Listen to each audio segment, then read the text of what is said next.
India glorious past, Bharat का वैभवपूर्ण अतीत के अंतर्गत प्राचीन काल में हमारी क्या परिवार व्यवस्था थी, स्त्री की स्थिति क्या थी, इस वीडियो में हम विस्तार से पढ़ेंगे।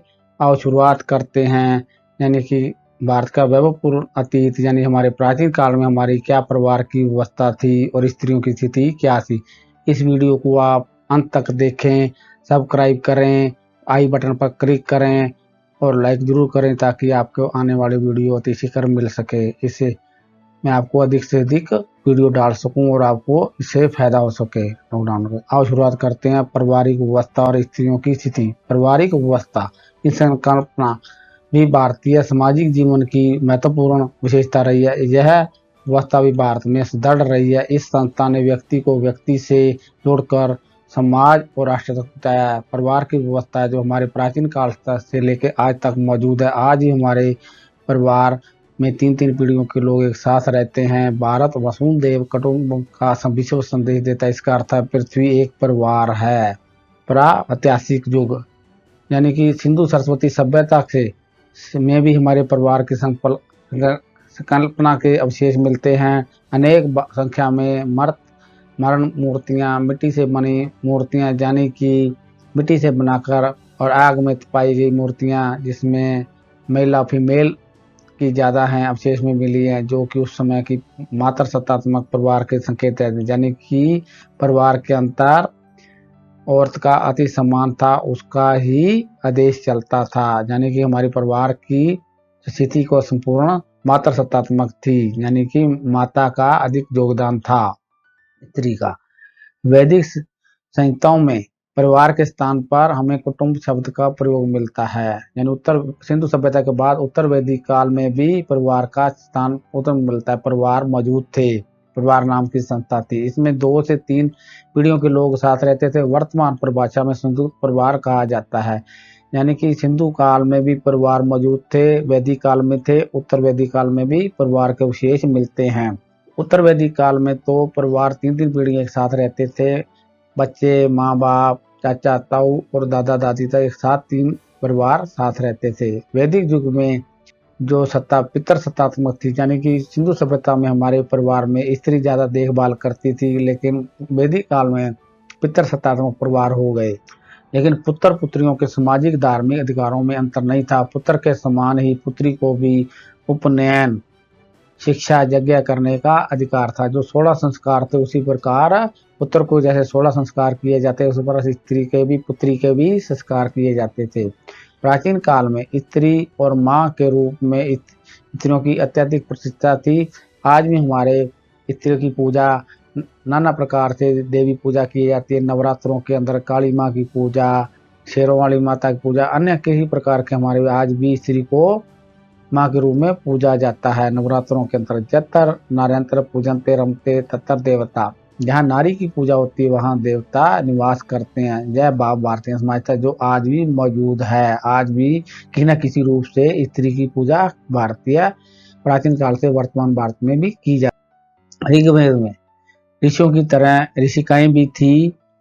जैसे इन ऋषिकाएं घोष, अपाला, लोमुद्रा, विश्वधारा, सिकता निवारी जैसी विदेशी महिलाओं के नाम मिलते हैं, जो जाचिक अनुसंधान का संपादन करती थी। भारतीय कुटुंब का स्वरूप पति पत्नी, माता पिता, बच्चों के संबंधों पर आधारित था। पुरुष व स्त्री के संबंधों का मूल आधार विवाह संस्था थी। यानी विवाह के द्वारा ही परिवार नाम की संस्था का गठन होता था। यह संस्था परिवार की आधारशिला थी। विवाह एक प्रकार से गृहस्थ आश्रम का प्रवेश द्वार कहा जाता था, जो कि विधि सम्मत धार्मिक सामाजिक संस्कारों द्वारा विवाह किया जाता। स्त्री और पुरुष के मध्य संस्कार विवाह होता था जो एक विधि सम्मत था। गृह आश्रम में प्रवेश के बाद विवाह के माध्यम से व्यक्ति गृहस्थ आश्रम में प्रवेश कर अपने तीनों मोक्षों की प्राप्ति के लिए, पुरुषार्थों की प्राप्ति के लिए, चारों पुरुषार्थों की प्राप्ति के लिए, 3 ऋणों की अदायगी के लिए चुका कर, धर्म का पालन करते हुए, अर्थ का अर्जन उपार्जन करते हुए मोक्ष को प्राप्त करता है। यानी परिवार के माध्यम से ही वो तीनों मोक्षों को प्राप्त करना, यानी कि विवाह के माध्यम से आदमी पुरुषार्थ, चारों पुरुषार्थों को प्राप्त करने के लिए, 3 ऋण उतारने के लिए, 5 यज्ञों को उतारने के लिए वो परिवार अपने परिवार का पालन करता है और गृहस्थ आश्रम में प्रवेश करता है। हमारे धर्मशास्त्रों में विवाह के 8 प्रकार के उल्लेख मिलता है। ब्रह्मदेव, आर्य, प्रजापति, असुर, राक्षस, पिशाच। इसमें प्रथम जो 4 प्रकार के जो हैं, ये आज भी भारतीय समाज में से मान्यता प्राप्त है।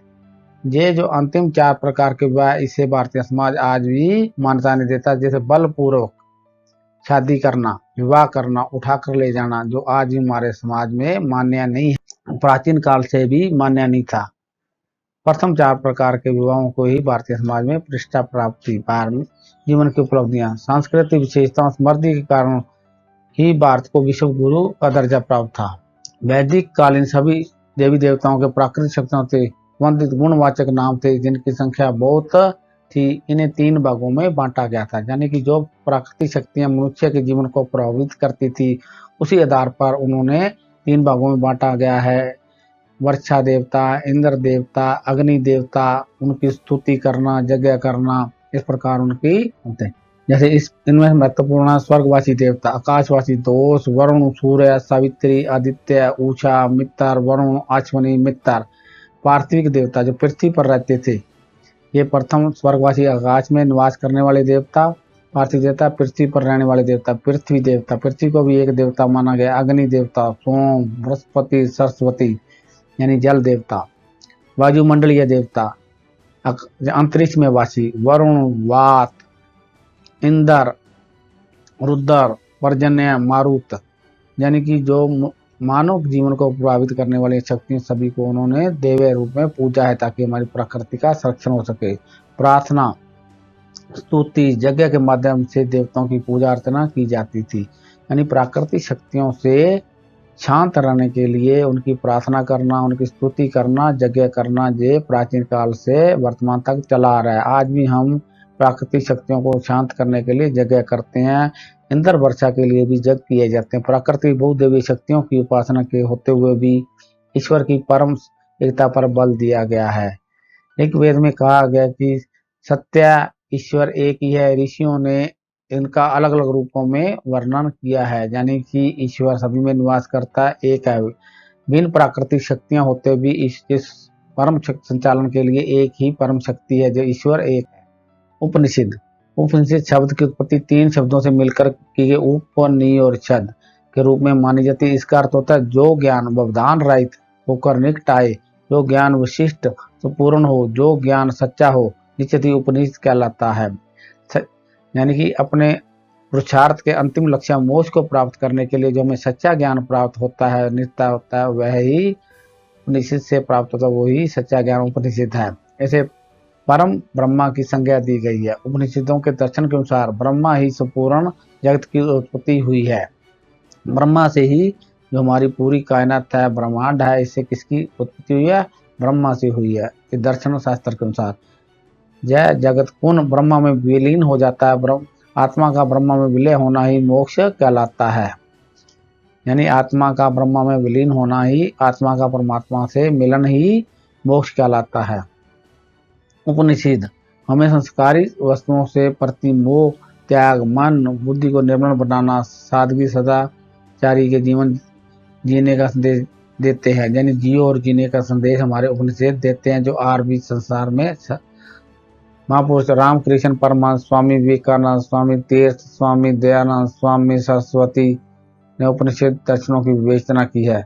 श्री भगवत गीता जो महाभारत का एक अंश है, कुरुक्षेत्र युद्ध में भगवान कृष्ण द्वारा अर्जुन के द्वारा युद्ध में विचलित होने पर जो संदेश दिया गया है, उस पर आधारित भगवत गीता में जो संदेश कृष्ण भगवान ने अर्जुन को दिया है, जैसे धर्म नीति महान ग्रंथ की रचना हुई, कर्म योग कर चलने का संदेश मिला। अर्थात कृष्ण द्वारा अर्जुन को दिया गया संदेश बिना किसी अहंकार के समय को ईश्वर के प्रति समर्पित करते हुए, फल की कामना किए बिना कर्म के मार्ग पर चलना हमारे धार्मिक दर्शन ने मानव कल्याण और राष्ट्र कल्याण के भाव को मजबूती प्रदान की है, जो आज भी प्रासंगिक है, प्राचीन काल से चला आ रहा है। आर्थिक जीवन, हमारा प्राचीन काल में आर्थिक जीवन कैसा था उसके बारे में हम पढ़ेंगे। कृपया आप मेरे वीडियो को जरूर सब्सक्राइब कीजिए और लाइक कीजिए, अंत तक देखिए। भारत की आर्थिक समर्थता, यानी कि हमारी आर्थिक समर्थता जिसकी पूर्ण विश्व इसकी ओर आकर्षित हुआ, यूनानी भी आकर्षित हुए, अरबवासी भी, मुस्लिम और मुगल भी भारत की ओर हमला किया, आकर्षित हुए। क्यों हुए? क्योंकि भारत एक समर्थ देश था। और क्यों समर्थ था इसके बारे में पढ़ेंगे। भारत हमारे वैभवशाली अतीत को दर्शाती है। इसी समर्थता के कारण प्राचीन काल में भारत सोने की चिड़िया कहलाता था। भारत एक कृषि प्रधान देश रहा है, जो आज भी है। कृषि और पशुपालन हमारी अर्थव्यवस्था का मूल आधार रहा है। आज भी हमारी 70% जनसंख्या कृषि पर आधारित है। गाय को अगण्य माना गया, नॉट टू बी किल, जिसे नहीं मारा जा सकता माना जाता है, क्योंकि इसे गायो विश्व मातरम, गाय माँ की तरह ही विश्व का पालन करती है। गाय पूरे संपूर्ण विश्व का एक माँ की तरह पालन करती है। कारण क्योंकि उसमें कृषि, सारी अर्थव्यवस्था कृषि आधारित थी। कृषि जो खेती की जाती, जो बैलों द्वारा की जाती थी। गाय दूध के साथ साथ हमें बछड़े कहा देती, जिससे उसकी संतान बैलों के रूप में काम आती थी। और गाय को उस समय रीढ़, अर्थव्यवस्था की रीढ़ माना गया है, यानी रीढ़ की हड्डी माना गया।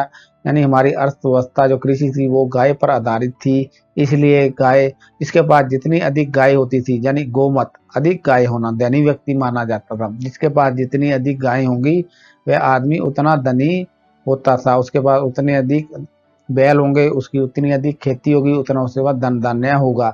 इसलिए हमारी गौ माता को आज भी पूजनीय माना जाता है। प्राचीन काल से आज भी माना जाता है। उत्तर वैदिक काल में कृषि की नई तकनीकों का विकास हो चुका था। खेतों की जुताई 2 से अधिक बैलों से होने लगी थी। जुताई में अधिक से अधिक 7 से 8 बैल एक साथ प्रयोग में लिए जाते थे, ताकि हमारा कृषि कार्य अधिक से अधिक हो सके, आसानी जमीन को अधिक जुताई की जा सके। अधिक उपज के लिए खेतों में गोबर की खाद का भी उपयोग होने लगा था, जो आज तक हो रहा है। प्राचीन काल से आज तक हो रहा है। जैविक खेती होती थी। ऋग्वेद में जुताई, बुआई, फसल कटाई, बैल, हल, खदानों के उत्पादन का उल्लेख मिलता है प्राचीन काल। आधुनिक काल की तरह प्राचीन काल में कुल नहरों का उल्लेख मिलता है। उस समय हमारी खेती हमारी उन्नत कृषि व्यवस्था की ओर संकेत मिलता है। उस समय व्यापार भी काफी उन्नत था। एक प्रसंग में इंद्र की प्रतिमाओं का मूल्य 10 गांव बताया गया है। ऋग्वेद में 100 पतवार, यानी हमारा व्यापार देशी विदेशी था, पतवार वाली नावों का उल्लेख मिलता है। तैत्तिरीय उपनिषद में अधिक अन्न उपजाने वाले का संदेश दिया गया है।